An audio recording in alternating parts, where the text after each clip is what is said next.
ನಾನು ಎಲ್ಲಿಂದ ಶುರು ಮಾಡಬೇಕನ್ನೋದೇ ಗೊತ್ತಾಗ್ತಿಲ್ಲ ಈಗ.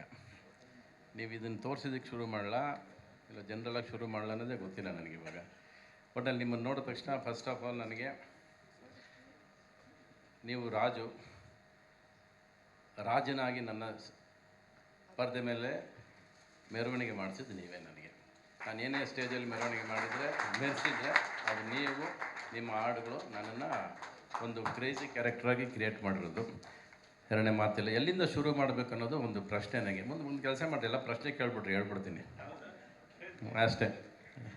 ಚೇರ್ ಕೊಟ್ರಪ್ಪ, ಕೂತ್ಕೊಂಡ್ಬಿಡ್ತೀನಿ. ಒಟ್ಟಿನಲ್ಲಿ ಇಲ್ಲಿ ಬಂದ ತಕ್ಷಣ ರಾಜೇಂದ್ರ ಸಿಂಗ್ ಬಾಬು, ನಮ್ಮ ಶಶಾಂಕ್, ನಮ್ಮ ನಂಜುಂಡೇಗೌಡರು ಎಲ್ಲರೂ ನೋಡಿ ಖುಷಿ ಆಯಿತು. ತುಂಬ ದಿವಸ ಆಗಿದ್ದು ನೋಡಿ ನಿಮ್ಮನ್ನು. ಹಂಸಲೇಖ ಅವ್ರ ಬರ್ತಡೇಗೆ ಬಂದರೆ ನೀವೆಲ್ಲ ಸಿಗ್ತೀರ ಅನ್ನೋದು ಕೂಡ ಒಂದು ಖುಷಿ ನನಗೆ. ಈ ಸಿನಿಮಾ ಇಂಡಸ್ಟ್ರಿ ಎಲ್ಲ ನೋಡಿ ಎಷ್ಟೋ ದಿವಸ ಆಗೋಯ್ತು. ಇದು ಸಿನಿಮಾ ಇಂಡಸ್ಟ್ರಿ ಕಾಣಿಸ್ತಿರೋದು ಇವಾಗ ನನಗೆ ಅನ್ನಿಸ್ತಾ ಇದೆ. ಹಂಸಲೇಖ ಅವ್ರು ಹೇಳಿದ್ರು ಎಲ್ಲ. ಈಗ ಪ್ರಾಬ್ಲಮ್ ಆಗಿರೋದು ಒಂದೇ, ಒಂದು ಬೇಸಿಕ್. ಈಗ ನೀವು ಪಿಕ್ಚರ್ಗಳು ಓಡ್ತಿಲ್ಲ ಅಂತ ಹೇಳ್ತೀರ, ಬಟ್ ಎಲ್ಲರೂ ಸಕ್ಸಸ್ ಮೀಟ್ ಮಾಡ್ತಾನೇ ಇದ್ದಾರೆ. ಕರೆಕ್ಟಾ? ಎಲ್ಲರೂ ಸಕ್ಸಸ್ ಮೀಟ್ ಮಾಡ್ತಾನೆ, ಪ್ರತಿ ವಾರ ಸಕ್ಸಸ್ ಮೀಟ್ ನಡೀತಾನೆ ಇದೆ. ಬಹುಶಃ ಮೇಲಿರೋನು ಕನ್ಫ್ಯೂಸ್ ಆಗ್ಬಿಟ್ಟಿದೆ, ಸಕ್ಸಸ್ ಯಾವುದು ಅಂತ ಅವನಿಗೆ ಗೊತ್ತಿಲ್ಲ ಇವಾಗ. ಅದೇ ಸಕ್ಸಸ್ ಏನೋ, ಇನ್ನು ಜಾಸ್ತಿ ಕೊಡೋದು ಬೇಡ ಅಂತ ಅಲ್ಲಿಗೆ ನಿಲ್ಲಿಸ್ಬಿಟ್ಟವನೆಲ್ಲ. ಅದು ಪ್ರಾಬ್ಲಮ್ ಆಗಿರೋದು ಈಗ. ಸಕ್ಸಸ್ ಅಂದರೆ ಏನು ಅನ್ನೋದು 86 ನಾವು ಕೊಡೋಕ್ಕೆ ಶುರು ಮಾಡಿದ್ವಲ್ಲ, ಅದು ಸಕ್ಸಸ್.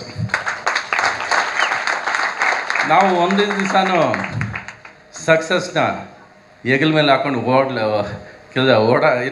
ಇಲ್ಲ. ನಾವು ಹೆಗಲ ಮೇಲೆ ಹಾಕ್ಕೊಳ್ಳೇ ಇಲ್ಲ ನಾವು. ಯಾಕಂದರೆ ಒಂದು ಸಿನಿಮಾ ಸಕ್ಸಸ್ ಆಗ್ತಿದ್ದಂಗೆ ಇನ್ನೊಂದು ಸಿನಿಮಾ ಶುರು ಆಗ್ಬಿಡೋದು, ಇನ್ನೊಂದು ಸಿನಿಮಾ ಓಡ್ತಿದ್ದಾಗ ಅದು ಇನ್ನೊಂದು ಸಿನಿಮಾ ಶುರು ಆಗ್ಬಿಡೋದು. So we were all the time travelling with films. ಕನಸು ಕಟ್ತಾನೇ ಇದ್ವಿ, ಕನಸು ಮಾಡ್ತಾನೆ ಇದ್ವಿ ನಾವು ಫಸ್ಟ್ ಆಫ್ ಆಲ್ ಏನು ಮಾಡಿದ್ವಿ, ಹಂಸಲೇಖ ಹೇಗೆ ಸಿಕ್ಕಿದ್ರು ಎಲ್ಲ ಡೆಸ್ಟಿನಿ ಕ್ರಿಯೇಟ್ ಮಾಡಿರೋದು. ಅದು ನಾವೇನು ಯೋಚನೆ ಮಾಡಲಿಲ್ಲ. ಯಾವುದೇ ನೀವು ಸಕ್ಸಸ್ ಅನ್ಬೋದು, ನಾವೇನೇ ಮಾಡಿದರೂ ಕೂಡ, ಇವತ್ತು ಇಷ್ಟು ದೂರ ಟ್ರಾವೆಲ್ ಮಾಡಿದರೂ ಕೂಡ ಒಂದು ಲೆಕ್ಕಾಚಾರ ಹಾಕದೆ ಕೆಲಸ ಮಾಡಿದ್ದು ನಾವು. ಇವತ್ತು ಪ್ರತಿಯೊಂದು ಲೆಕ್ಕಾಚಾರ. ಇವತ್ತು ಸ್ನೇಹದಲ್ಲೂ ಲೆಕ್ಕಾಚಾರ, ಫ್ರೆಂಡ್ಶಿಪ್ಪಲ್ಲೂ ಲೆಕ್ಕಾಚಾರ, ಸಿನಿಮಾದಲ್ಲೂ ಎಲ್ಲ ಪ್ರತಿಯೊಂದಕ್ಕೂ ಲೆಕ್ಕಾಚಾರ, ಮಾತುಗಳಲ್ಲೂ ಲೆಕ್ಕಾಚಾರ ಹಾಕ್ಕೊಂಡೇ ಮಾತಾಡ್ತೀವಿ ಇವತ್ತು. ಆದರೆ ಇವರ ಸ್ನೇಹ ಮಧ್ಯೆ ಯಾವತ್ತೂ ಲೆಕ್ಕಾಚಾರ ಇರಲಿಲ್ಲ ನಮಗೆ. ಇದರಿಂದ ಏನು ಲಾಭ ಬರುತ್ತೆ, ಇದರಿಂದ ವಾಪಸ್ ಏನು ತೊಗೋತೀವಿ, ಇದರಿಂದ ರಿಸಲ್ಟ್ ಏನು, ಈ ಸಿನಿಮಾ ಎಷ್ಟು ಖರ್ಚು ಮಾಡಿದ್ರೆ ಏನು ಬರುತ್ತೆ, ಇವೆಲ್ಲ ಒಂದೇ ಒಂದು ದಿವಸ ಕೂಡ ಇವತ್ತವರೆಗೂ ನಾನು ಮಾಡೋ ಪ್ರತಿಯೊಂದು ಸಿನಿಮಾನೂ ನಾನು ಯೋಚನೆ ಮಾಡೇ ಇಲ್ಲ. ನಾನು ಸಿನಿಮಾ ಮಾಡಬೇಕು, ಆ ಸಿನಿಮಾ ಈಗಿರಬೇಕು ಅಂದರೆ ಅದಕ್ಕೆ ಹಣ ಹಾಕ್ಕೊಂಡು ಹೋಗಿದ್ದೀನಿ, ಸಾಲ ಮಾಡ್ಕೊಂಡು ಹೋಗಿದ್ದೀನಿ, ಖರ್ಚು ಮಾಡ್ಕೊಂಡು ಹೋಗಿದ್ದೀನಿ. ಅದು ರಿಸಲ್ಟ್ ಬಂದಾಗಲೂ ಕೂಡ ನಾನು ಇವತ್ತವರೆಗೂ ಪ್ರೇಮ್ ಲೋಕ ಆಗಲಿ, ರಣಧೀರ ಆಗಲಿ, ಯಾವುದೇ ಸಿನಿಮಾ ಆಗಲಿ, ಯಾರಾದರೆ ಲಾಭ ಎಷ್ಟು ಅಂದರೆ ನನಗೆ ಖಂಡಿತವಾಗ್ಲೂ ಗೊತ್ತಿಲ್ಲ. ನನಗೆ ಸಿನಿಮಾ ಮಾಡೋದಷ್ಟೇ ಗೊತ್ತು. ಪರದೆ ಮೇಲೆ ನಾನು ಅಂದ್ಕೊಂಡ್ರೆ ಸಿನಿಮಾ ಬಂತ ಸಾಕು, ಅಷ್ಟೇ ಖುಷಿ ಕೊಟ್ಟಿದ್ದು. ಆ ಥರ ಇವರ ಜರ್ನಿ ಶುರು ಮಾಡಿದ್ದು ಸಾಧ್ಯನೇ ಇಲ್ಲ. ಒಂದು NS ರಾವ್ ಅನ್ನೋರು ಇವ್ರನ್ನ ಕರ್ಕೊಂಬಂದು ನಮ್ಮ ಜೊತೆ ಸೇರಿಸ್ತಾರೆ. ಒಂದು ಗಿಟಾರ್ ಇಟ್ಕೊಂಬರ್ತಾರೆ, ಆ ಗಿಟಾರ್ ನನ್ನ ಕೈ ಕೊಡ್ತಾರೆ, ಆ ಗಿಟಾರ್ ತಗೊಂಡು ನಾನು ಬಾರಿಸ್ಕೊಂಡು ಹೊರಟಿರೋದು. ಅದು ಇಷ್ಟು ದಿವಸ ಜರ್ನಿ ಟ್ರಾವೆಲ್ ಆಗಿದೆ.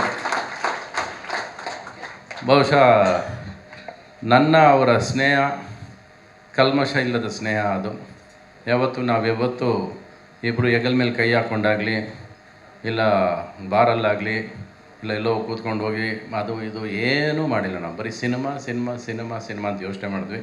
ಎಲ್ಲೋ ಕಾರ್ಡ್ಸ್ ಆಡ್ತಿರ್ಬೇಕಾದ್ರೆ ಕಂಪೋಸಿಂಗ್ ಅಂದರೆ ನೀವು ನುಗ್ಗಿರ್ತೀರಿ, ನೀವು ಅಕಸ್ಮಾತ್ ಅಲ್ಲಿ ಬಂದುಬಿಟ್ಟಿರ್ತೀರ.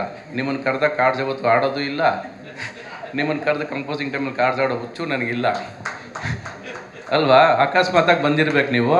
ನಾನು ನಿಮ್ಮನ್ನು ಕರೆಸಿ ಕಾರ್ಡ್ಸ್ ಆಡೋ ಅಷ್ಟು ಸಿನಿಮಾಗೆ ಮೋಸ ಮಾಡೋದಿಲ್ಲ. ನನಗೆ ಆ ಸಿನಿಮಾ ಅಷ್ಟು ಹುಚ್ಚು ಕಾರ್ಡ್ಸ್ ಇಲ್ಲವೇ ಇಲ್ಲ ನನಗೆ. ನೀವು ಪಾಪ ನೀವು ಹಿಂಗೆ ಹೇಳ್ಬಿಟ್ರಿ, ನನಗೆ ಎಲ್ಲ ಯಾವತ್ತಿದು ನಾನು ಯಾವಾಗ ಕಾರ್ಡ್ಸ್ ಆಡ್ಕೊಂಡು ಇವ್ರು ಕರೆದೆ ಅಂತ. ನಮ್ಮಿಬ್ಬರು ಕಂಪೋಸಿಂಗ್ ಇದ್ದಿದ್ದೆಲ್ಲ ಬೆಳಗಿನ ಜಾವ 4:15.